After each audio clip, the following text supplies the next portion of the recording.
Le 19 novembre 2025, Euro NCAP publie les résultats de son plus gros batch de crash test de l'année. 23 voitures. Parmi elles, deux rivales directes. Une berline coupée chinoise et une berline coupée allemande. La BYD Seal 6 et la BMW Série 2 Grande Coupée. La BYD décroche 5 étoiles. 92% en protection des occupants adultes. La BMW reste à 4 étoiles. 78%. 14 points d'écart. En faveur de la chinoise. Et ce n'est pas un accident. Ce n'est pas un cas isolé. En 2025, Euro NCAP a évalué 108 voitures. Les résultats dessinent une réalité que l'industrie automobile européenne refuse encore de regarder en face. Les voitures chinoises ne sont plus seulement moins chères, elles sont désormais plus sûres. Mais avant de crier victoire pour Pékin, restez jusqu'au bout, parce que cette histoire a un revers. Et ce revers porte un nom. Dongfeng Box. 3 étoiles. Soudure qui lâche, porte qui reste verrouillée après l'impact. La Chine ne gagne pas sur tous les fronts. Aujourd'hui, on décortique l'année Euro NCAP 2025. Les victoires chinoises, l'humiliation allemande et les échecs que personne ne veut montrer. Il y a 10 ans, les voitures chinoises en crash test, c'était une blague. Littéralement. Les fans de Top Gear s'en souviennent, des caisses en carton qui se pliaient comme du papier aluminium. Pas d'airbag, pas de structure, des 0 étoiles à la chaîne. L'Europe regardait ça de haut, convaincue que la sécurité automobile resterait un monopole allemand, suédois, français. Que les Chinois copieraient le design, peut-être les batteries, mais jamais la rigueur d'un crash test européen. 2025 vient de prouver que cette époque est morte. Euro NCAP. C'est l'organisme indépendant basé en Belgique qui soumet les voitures neuves vendues en Europe à des tests de collision standardisés. Protection des adultes, protection des enfants, protection des piétons et cyclistes et système d'aide à la conduite. 4 catégories. Une note de 1 à 5 étoiles. 5 étoiles, c'est l'excellence. C'est le tampon qui dit « cette voiture fera tout ce qu'elle peut pour vous garder en vie ». En 2025, Euro NCAP a battu son propre record. 108 évaluations sur l'année. 9 batchs de résultats entre mars et décembre. Et dans le lot, 24 voitures de marque chinoise au sens strict. BYD, Geely, Zeekr, Leapmotor, Hongqi, Voya, Deepal, Chery, NIO, Xlantix, IM, Ion, Lynk & Co, qui ont décroché 5 étoiles. 24. Si on ajoute MG, on passe à 28. 28 voitures chinoises ou sino-contrôlées à 5 étoiles en une seule année. Et de l'autre côté, BMW place 2 modèles à 4 étoiles. Volkswagen en place 3 à 4 étoiles et 1 à 3. 3 étoiles pour une Volkswagen. En 2025. On va remonter les moments clés de cette année, mois par mois. Parce que l'histoire ne se résume pas à un chiffre. Elle se lit dans les duels. Avril 2025. Premier vrai signal. Euro NCAP teste 6 SUV. Les 6 décrochent 5 étoiles. Parmi eux, le BYD Sea Lion 7, le Geely EX5, le Hongqi EHS9 et le Jayco 7 PHEV. 4 marques chinoises sur 6, toutes à 5 étoiles. La presse automobile européenne commence à tiquer. Mais le vrai choc n'est pas encore là. Juillet. Euro NCAP publie un batch de 9 voitures. Le Zeekr 7X décroche 5 étoiles. Le Moda 9 décroche 5 étoiles. Le Lynk & Co 02 décroche 5 étoiles. En face, les Chery Tiggo 7 et 8 restent bloqués à 4 étoiles après un échec du rideau latéral de sécurité. La Chine ne gagne pas à chaque fois, mais quand elle gagne gros. Septembre. Et là, le moment qui change tout. Euro NCAP teste 16 nouvelles voitures. Parmi elles, un petit véhicule électrique fabriqué par NIO sous une nouvelle marque baptisée Firefly. Un nom que personne ne connaît encore en Europe. La Firefly obtient 5 étoiles. Mais c'est le score détaillé qui sidère le monde automobile. 96% en protection des occupants adultes. Le meilleur score enregistré par Euro NCAP depuis le début de ses protocoles 2024. Plus élevé que la Tesla Model 3. Plus élevé que la Mercedes CLA. Plus élevé que la Volvo EX90. Une voiture dont personne n'avait entendu parler 3 mois plus tôt vient de signer le score de sécurité le plus élevé d'Europe. Et dans le même batch, 6 autres marques chinoises à 5 étoiles.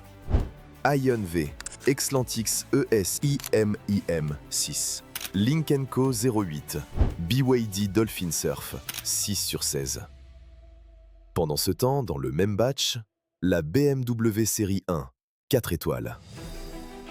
Mais le vrai coup de grâce tombe le 19 novembre, le batch le plus important de l'année. 23 voitures, 18 à 5 étoiles. Et au milieu de tout ça, le duel que personne n'avait anticipé. La BYD Seal 6 contre la BMW série 2 Grande Coupé. Même segment, même positionnement. Deux berlines coupées qui visent le même acheteur européen. Euro NCAP les présente explicitement comme des rivales directs. La BYD, 5 étoiles, 92% en protection adulte, système d'aide à la conduite de haut niveau. La BMW, 4 étoiles, 78% en protection adulte, 14 points de moins que la chinoise. 14 points.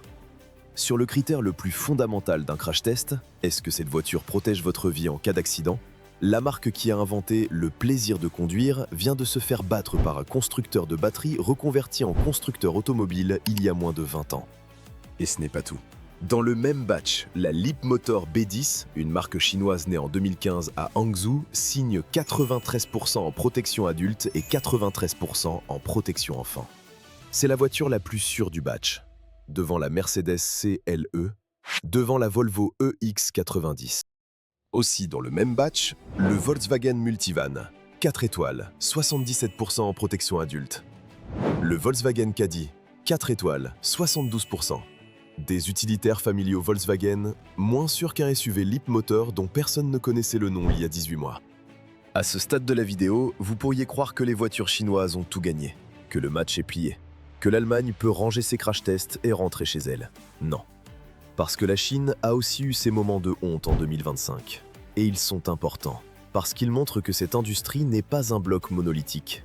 Il y a les champions et il y a les désastres. Octobre 2025. Euro NCAP teste la Dongfeng Box, une citadine électrique à environ 21 000 €.